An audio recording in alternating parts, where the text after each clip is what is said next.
Welcome to Nexus Medical Media. In this video, we are going to practice pharmacology questions focusing on cholinergic and anticholinergic drugs. Right, so let's get into it.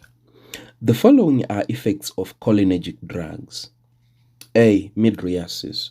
Right, so mydriasis, this is pupillar dilation, right?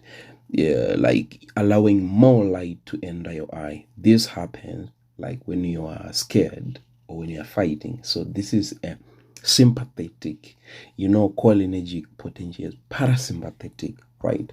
So cholinergic drugs will cause contraction of the sphincter muscle of the iris, and this will cause what?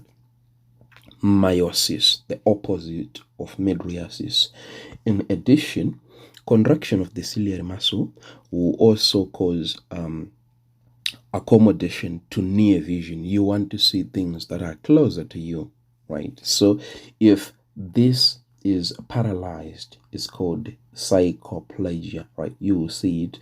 It happens in a sympathetic, or it's caused by anticholinergic drugs, not cholinergic, right? Okay.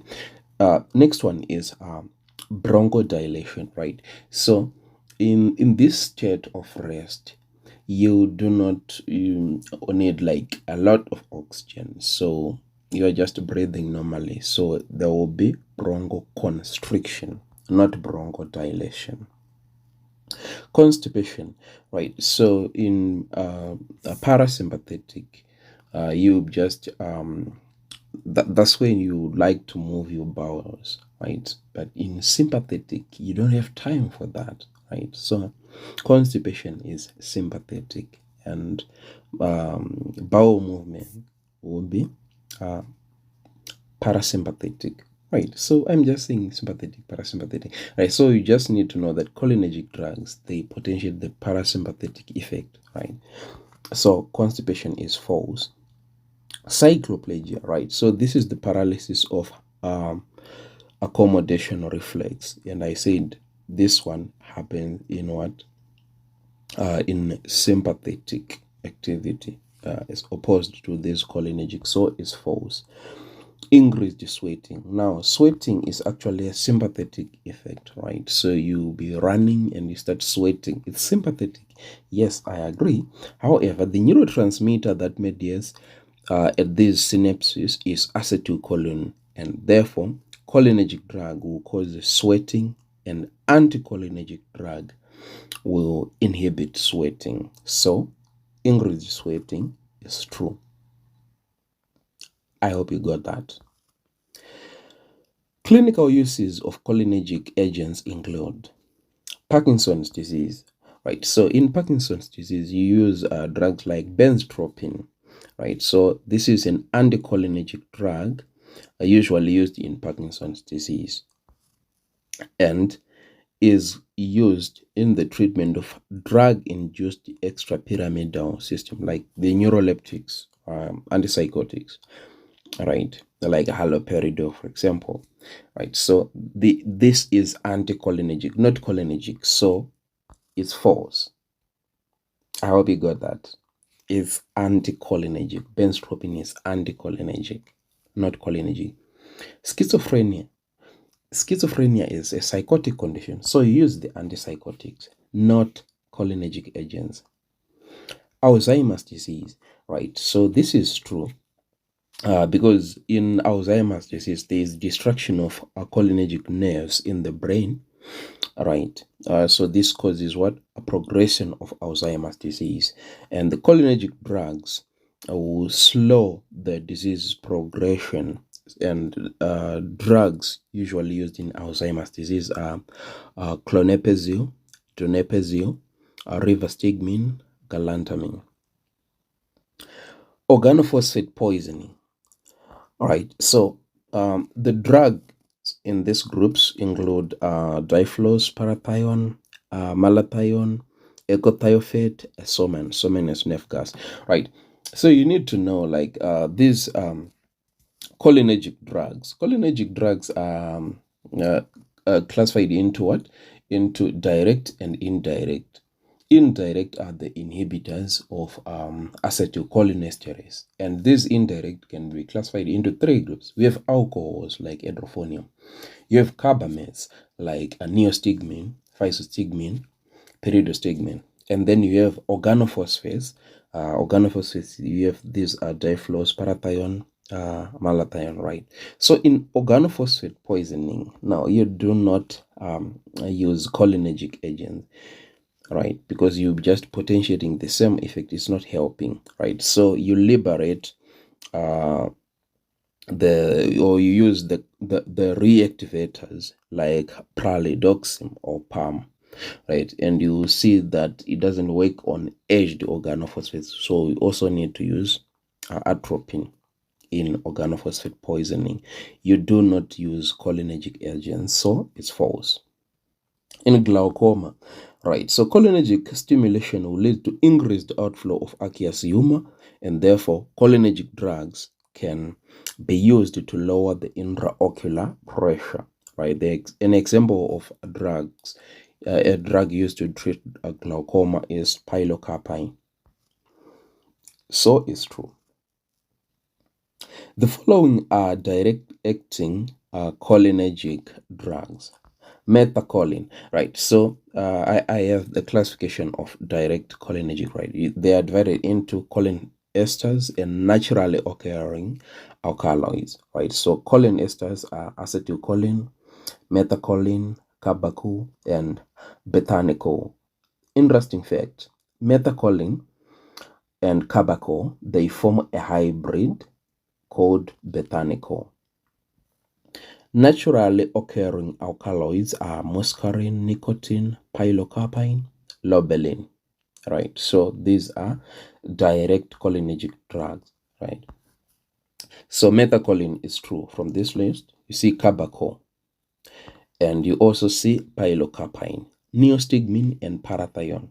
I mentioned this before, but as I said, these are direct acting drugs. They inhibit cholinesterase, right? So there are three groups: carbamic esters, carbamic acid esters, or carbamates, like neostigmine, physostigmine, pyridostigmine. You have alcohols, hydrophonium, and then you have organophosphates, difluorous, parathione, malathion, ecothiophat, and somen, right? So I indicated the ones in this question. So you see that neostigmine is false and parathione is false. State whether the following statements are true regarding true or false regarding autonomic transmission.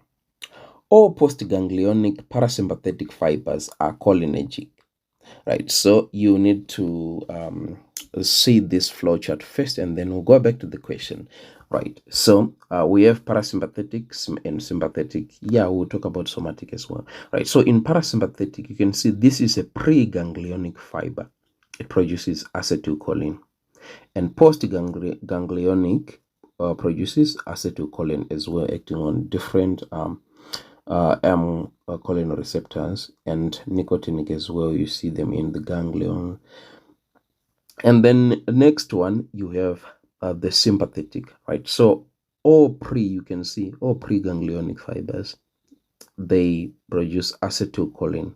Then post would differ depending on the organ innervated. For example, in sweat gland is sympathetic, but in sweat glands you see acetylcholine, as I mentioned before.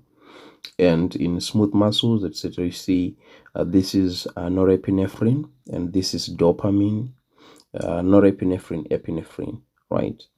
So that's sympathetic. And then somatic, in somatic you see acetylcholine, right? This is voluntary motor nerve in purple. Is it purple? Violet?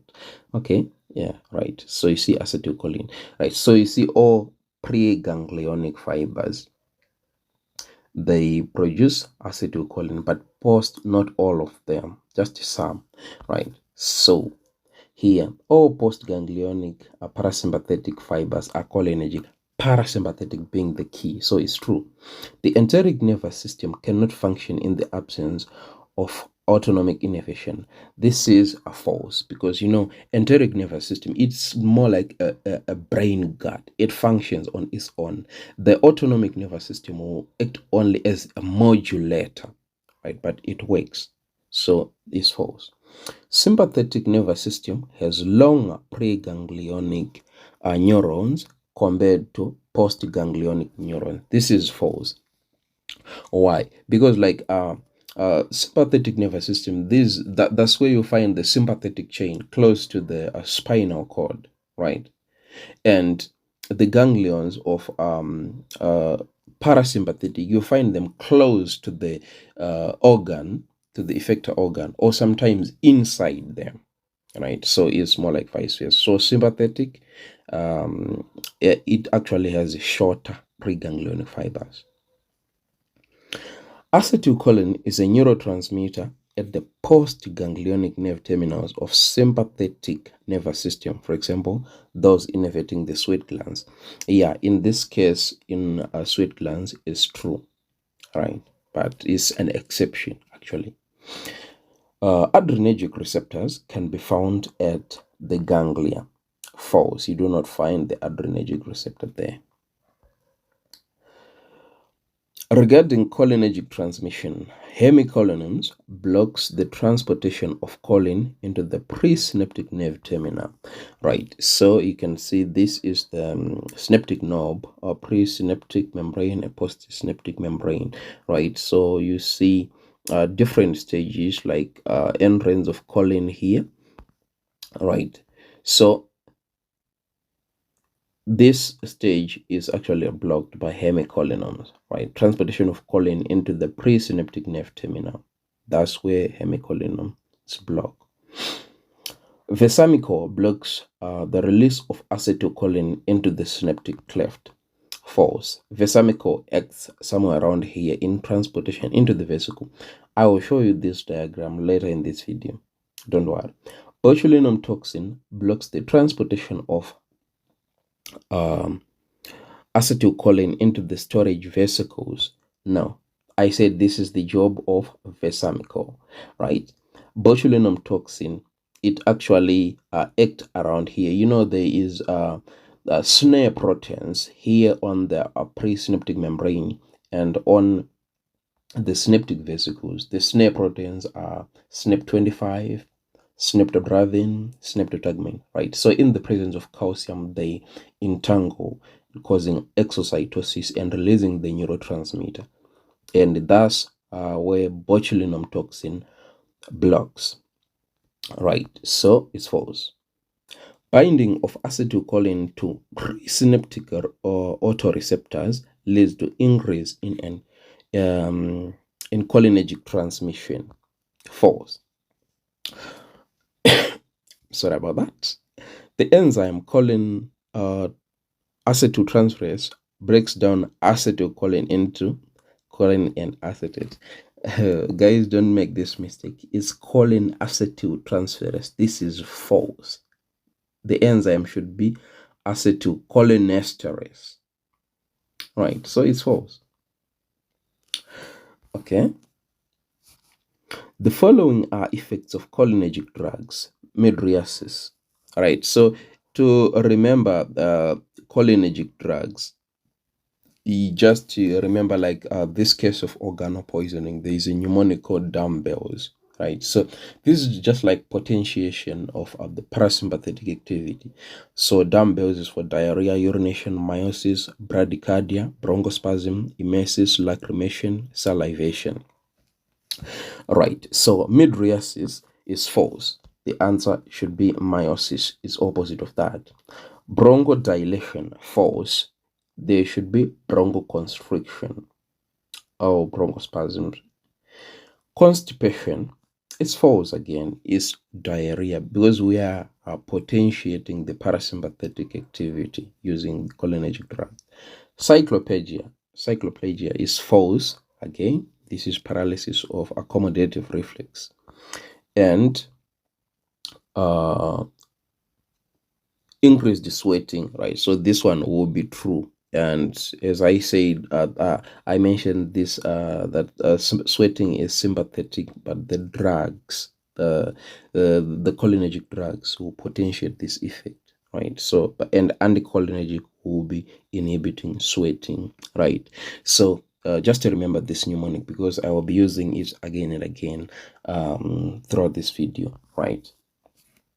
Clinical uses of cholinergic drugs include the following. Psychosis. No, you use antipsychotics for psychosis. Glaucoma is true. For example, using the drug pilocarpine. Myasthenia gravis. Yes, it's true. Myasthenia gravis, by the way, is an autoimmune condition where the antibodies will be attacking the nicotinic receptors, and use of drugs like cholinesterase inhibitors like physostigmine, neostigmine will alleviate the progression of the disease. So it's true. Tricyclic antidepressant overdose. Right, so this the TCAs cause antimuscarinic drug intoxication, right, and this condition is also caused by atropine, and this condition is treated by cholinesterase inhibitors such as physostigmine, right? So in case of atropine poisoning, like through belladonna, Jameson's weed, and tricyclic antidepressant overdose is all the same effect, and is reversed by physostigmine and other carbamates. Mushroom poisoning. Now, mushroom poisoning, this is a tricky one because mushrooms will usually contain muscarine, right? So this is potentiating the muscarinic activity. So if you use cholinergic drugs, you just make it worse, right? So muscarinic antagonists are ester-like acetylcholine, esters like acetylcholine, right? So it's false. Anticholinergic drugs include the following. Right, so anticholinergics can be divided into two groups.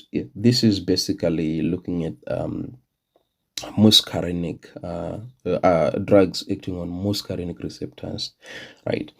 So tertiary and quaternary amines are the major divisions here. So in tertiary, find atropine, benztropine, scopolamine, pyrazine. And in quaternary amines, you find tiotropium, ipratropium, glycopyrrolate, cyclopentolate. All right, so you just pick your answers from here. You see atropine, scopolamine, lobelin. Okay, so let's start with edrophonium. So edrophonium is an alcohol from which group? From indirect cholinergic agonist. Indirect, not direct. Indirect. The other indirects include what? We have alcohols where you find this edrophonium. You have carbamates where you find neostigmine, physostigmine, and then you have organophosphates where you find parathion, right? So parathion is false, and lobelin is false, right? Because lobelin is actually a cholinergic agonist direct. So lobelin also acts on both muscarinic and nicotinic receptors. The following are ganglion blocking drugs, right? So ganglion blockers, these drugs include hexamethonium, mecamilamine, trimethophan. And ganglion blockers are used to treat hypertension, but now they are no longer used because they have these adverse effects. Ipratropium, no, I just mentioned it previously. That is actually an anticholinergic, and you find it as in which group? Tertiary or quaternary? Let's see if you remember.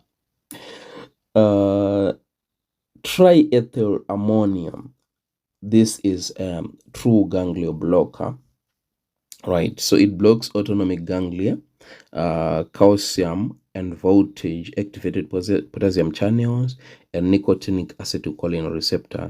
Because of its inhibitory actions at the autonomic ganglia, triethylammonium was thought to be potential therapeutic vasodilator, but because of serious side effects, is not used. Hexamethonium is true. Succinylcholine, this is succinylcholine, right? So this one is antinicotinic, should be neuromuscular blocker, and is of depolarizing division, right? So you in those neuromuscular blockers, you have a depolarizing and non-depolarizing. Non-depolarizing are those curare-based compounds like pancuronium, tuberculin. Those are non-depolarizing, and succinylcholine is depolarizing. Ecothiophat is an organophosphate, right? And you can see other drugs found in the same group. Anticholinergic drugs cause the following: bronchoconstriction, right? Bronchoconstriction. Okay, let's look at an example of a drug called tiotropium. Tiotropium is actually an anticholinergic of quaternary nature, right? It's used in asthma, right? So in asthma, the problem is narrowing of the bronchi, right? So you need to dilate them, right? So bronchoconstriction is like the opposite, so it's false. I hope my example makes sense. Meiosis. Anticholinergic drugs will cause mydriasis, that's dilation of the pupil, and paralysis of accommodative reflex, right? So it's false. It doesn't cause meiosis, it causes mydriasis. Sedation, true. Yes, anticholinergic drugs will cause sedation, even at therapeutic doses. However, at higher doses, they can cause excitement. Urinary retention is true. These drugs will reduce the motility of the bladder, and they may be useful in reducing agents. Let's say the patient has mild cystitis. They cause urinary retention in individuals that have prostate enlargement, thus benign prostatic hyperplasia. Increased salivation, false. This is the job of cholinergic drugs, not anticholinergic.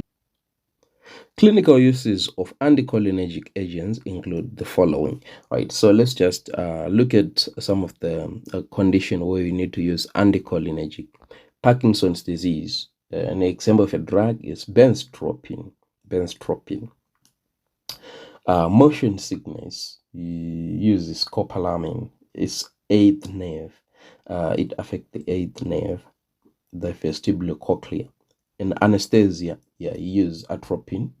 Reducing salivation. You also use scopolamine because it has this amnestic effect, like it gives amnesia. So if a person is under surgery and you don't want them to remember the most traumatic or some of the events during surgery, you give scopolamine.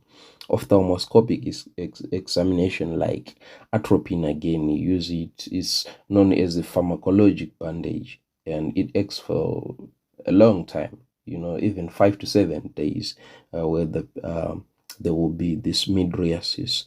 Bronchodilation in asthma, and an example of a drug is tiotropium. You also use ipratropium. Mushroom poisoning, reducing the motility of the bladder, and here we can use oxybutynin, right? So Parkinson's disease is true. Schizophrenia is false. This is psychosis, use antipsychotics. Alzheimer's disease, false. Use what drugs, right? So these drugs are actually cholinergic, and examples of drugs you use in Alzheimer's disease are clonazepam, galantamine, or rivastigmine, right? Okay. And then organophosphate poisoning. In organophosphate poisoning, now you do not use anticholinergics. You use drugs, reactivators of acetylcholinesterase, right? So you use pralidoxim, PAM. You also use atropine, right? And in glaucoma, false. In glaucoma, you need to use cholinergic drugs like pilocarpine, not anticholinergic. The following are depolarizing neuromuscular junction blockers. Depolarizing, I said you only have one depolarizing, that's succinylcholine or succinylcholine, right? That's all you need to remember, right? So this is just a general classification. I use it on one of my videos, right? So you can click the link on the top right corner and watch the video I made concerning like these drugs, right? So I just took a screenshot from that video. Right, so I said only one, succinylmethonym. The rest should be false. Everything should be false. Remember one depolarizing and non-depolarizing. Just remember curarine-based compounds. They have this D-tubocurarine, right? Pancuronium, etc. Next, myasthenia gravis can be diagnosed using what? Historically, you used to use edrophonium, right? Yeah, you do not use all this. Yes, edrophonium. But it's no longer used, by the way. Maybe in some settings. The following drugs are parasympathomimetics. Parasympathomimetics. These are just cholinergic drugs. Don't be confused. Right, so I said they're grouped into what? Two, choline esters and naturally occurring alkaloids, right? So you just choose from this. Like carbaco, for example, is true. You see it there. Methacholine, you see it there. Pilocarpine, you see it there. Exotremorine, right? This drug is a selective muscarinic acetylcholine receptor agonist, so it's true. Cevimeline, right? So yeah, it's true. This drug is used to treat xerostomia, that's dry mouth in Sjogren syndrome. Which of the following effects are caused by muscarinic agonist? Muscarinic agonist, right? So remember the dumbbells from organophosphate poisoning, right? So I said this is just it just show you the parasympathetic activity, like what happened if you potentiate it. So meiosis, yes, it's true. You see it here. Relaxation of ciliary muscles is actually false, because there's contraction of ciliary muscle during or in a muscarinic in some parasympathetic activity, right? Then decreased peristaltic activity of the GIT falls. This happens during sympathetic, not parasympathetic, right? Because if you decrease the motility, or if you decrease peristalsis, you cause constipation, which is opposite of this. Lacrimation is true. Yeah, you increase lacrimation by what? Parasympathetic, and then decrease bronchial secretion false, right? Because bronchial secretions are there like at what?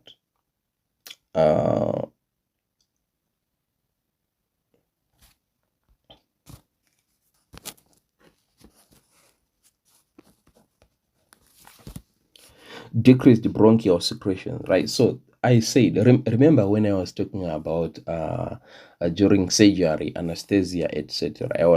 I also mentioned that atropine is used to decrease the bronchial secretions, and atropine is a what? It's not a muscarinic agonist, it's an antagonist, so it's false, right? So during sympathetic activity, that's when you decrease the bronchial, right? So in this case, muscarinic agonists do not decrease bronchial secretions. The following are effects of parasympatholytic agents, right? So parasympatholytic being the key word, right? So it's opposing parasympathetic activity. We are reversing, reverse flash. We are reversing what? These effects, right? So constipation is true. It's a true reverse of diarrhea. I just want you to think like that. Inhibition of lacrimation is true, because it's opposite of this lacrimation. Bradycardia is false, because bradycardia occur in parasympathetic in parasympathomimetic, not lytic. Lytics are opposite. Mydriasis is true. It's a true opposite of meiosis. Cycloplegia, right? This is true. Paralysis of accommodative reflex, right? So these are what happens. I'm sorry, my voice. This is 3 a.m. and I'm trying to make sure I do something useful, right? So you see these effects like constipation, inhibition of lacrimation, mydriasis, cycloplegia. This is sympathetic activity, right? So you shouldn't worry about this. It's actually clear cut, just a reverse of parasympathomimetic. The following effects are not attributed to muscarinic antagonists. Right, so we have our actions again, our parasympathomimetic from organophosphate poisoning, right? So this is the reverse of the following again, right? So the following effects are not attributed to muscarinic antagonist, not being the what? The keyword. So relaxation of urinary tract is false. CNS excitation and restlessness is false. Increased responsiveness to light is true. Increased gastric secretion is true. And sweating or perspiration, right? So this is basically what? Parasympathetic activity. Parasympathetic activity. And this is sympathetic, right? So that's it, right? So antagonist will do this and agonist will do this, right? So you need to just note the opposite. Like the following are not attributed to muscarinic antagonists, right? So this is attributed to antagonists, and this is not. Oh my God, true or false? My nightmare. Verify if the following drug mentioned in each of the following statements match with the clinical use. Scopolamine is used in management of asthma. No, the devil's breath. Oh my God. Scopolamine is also known as the devil's breath because of that amnestic effect. Okay, it's really cool. The scopolamine, by the way, is used in motion sickness, not in asthma. So it's false. Pyrenzapine is used to treat gastric and duodenal ulcers. True, very true. Atropine is used to prevent bronchial secretion in anesthesia. I mentioned this before, so it's true. Atropine is used in ophthalmoscopic examination. Yes, it's true. Lobeline is an antispasmodic. Nope. Antispasmodic is a drug that reduces the spasm, and lobeline doesn't do that. The following are examples of muscarinic antagonists, right? So you see them here, right? So I've shown you this before, and I only added oxybutynin, and I added it in tertiary amine. So I do not know if it should be here in quaternary. I just added it here because I wanted to tell you now that this drug is used in urinary. It acts on the urinary bladder, right? Okay, let's just look at the answers we have here. Lobeline is false. Hyoscine scopolamine, yes, it's true. You see it here. Bethanical is false. Bethanical, lobeline, carbaco. You find these are what? Cholinergic drugs, not anticholinergic. Ipratropium, yes, is true, and pyrenzapine is true, right? So you see ipratropium here and pyrenzapine here. Okay. Which statements are correct concerning drugs affecting autonomic ganglia, right? Epibatidine is a ganglion blocking drug, right? So right, so the drugs that act on the ganglions can be divided into stimulants and ganglioblockers, right? Gangliostimulants and ganglioblockers, right? So ganglioblockers, you find there are hexamethonium, mecamilamine, and trimethophan, right? So this one is false actually because it's a stimulant, right? So nicotine has a wide range of therapeutic use. No, nicotine doesn't have a wide range of therapeutic usage. Varenicline is used to treat nicotine addiction. Yes, you know, another drug that you use there is called cystine and also lobeline, right? Trimethophan is a ganglion stimulant. False, it's a ganglioblocker. Hexamethonium is a ganglion blocking drug. Yes, it's true, right? So you can see them here.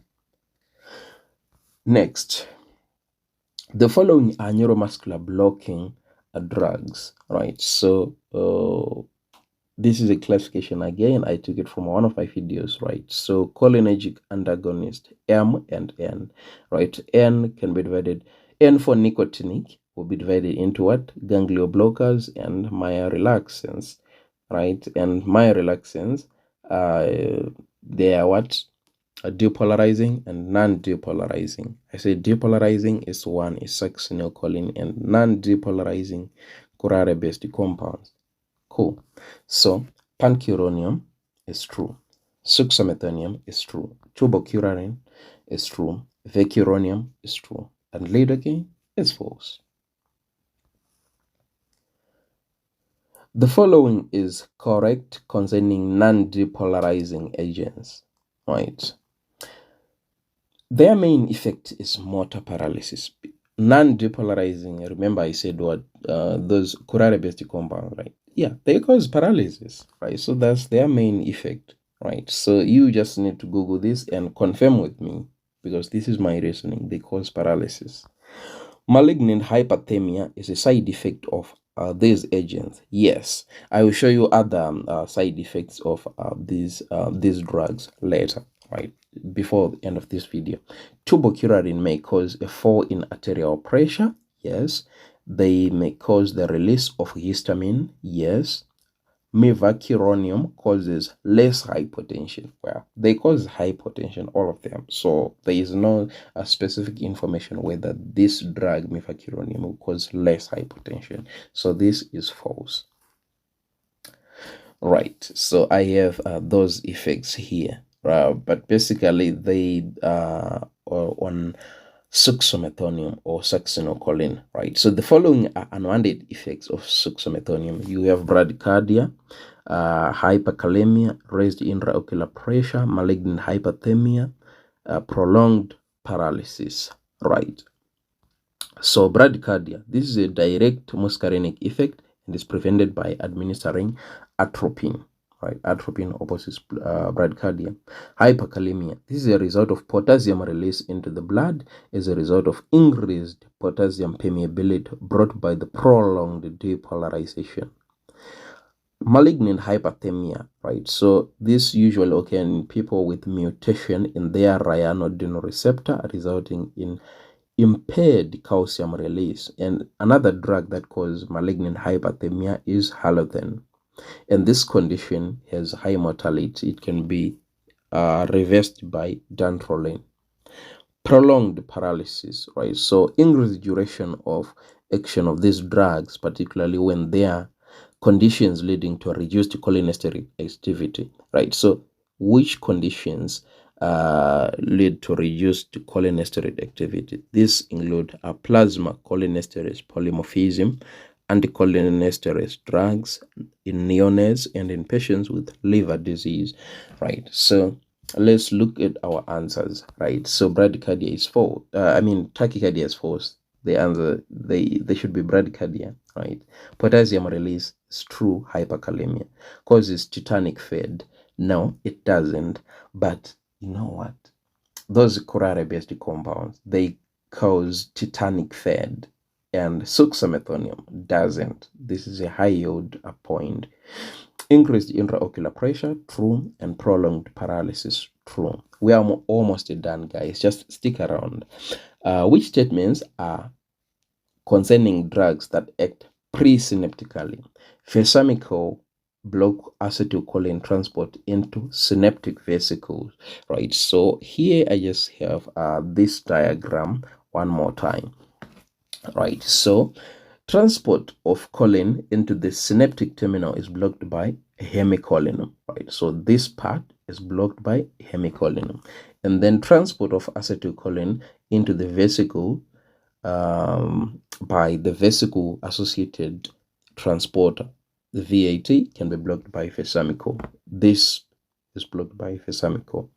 And here we have your botulinum toxin, right? So botulinum toxin, I said it produces like this, and it inhibits the entanglement of the snare proteins like SNAP25, SNAP-bravin, and SNAP-trotagmin, right? So let's go back to our question. So Vesamico block the choline transport into the synaptic vesicle is true. Hemicholine blocks the transport of acetyl coenzyme into the nerve terminal.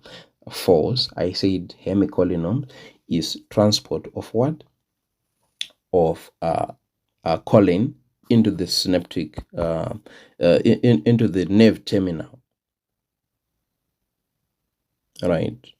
Okay. Transport of choline, not acetyl coenzyme. Okay. Magnesium potentiate calcium entry into the nerve terminal. False. This is actually these are voltage gated calcium channels, right? So they open as a response to what the change in voltage on the presynaptic membrane. Gentamicin, an aminoglycoside antibiotic, inhibit calcium entry into the nerve terminal is true.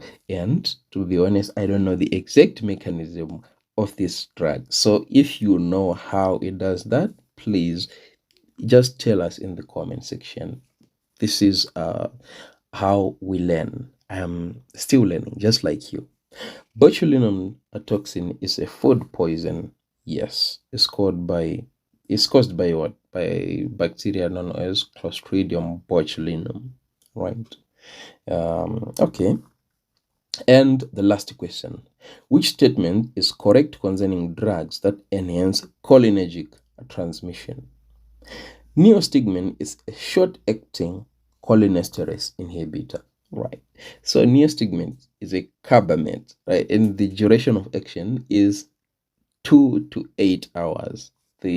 Therefore, it's not short-acting, it's medium-acting duration, right? So it's false. Edrophonium is an irreversible cholinesterase inhibitor.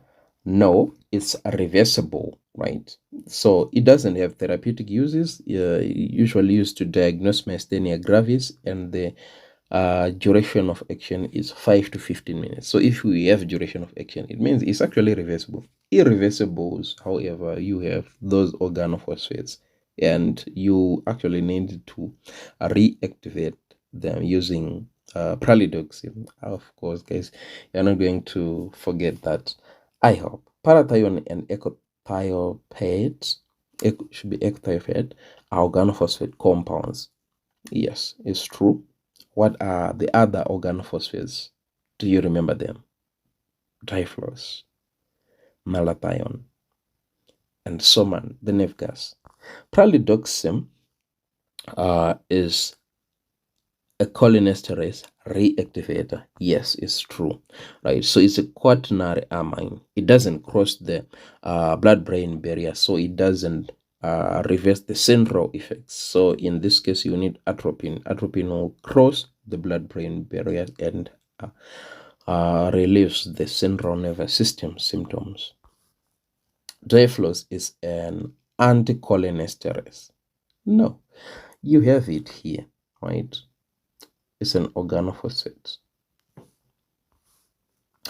Thank you so much. I hope this video was helpful, and if you find this video useful, please just share with your friends, subscribe, give it a thumbs up, and please leave a comment in the comment section and let's discuss these things. Like, as I said, I'm not a genius. I'm also learning, but I want to learn with you. This is my proposal to you. Let's have a conversation. Right. So also, if you have time, check out my pharmacology playlist. If you click the channel and check the playlist, you find other pharmacology videos and even other subjects like biochemistry, microbiology, virology, bacteria. I covered almost all of them, over 90%.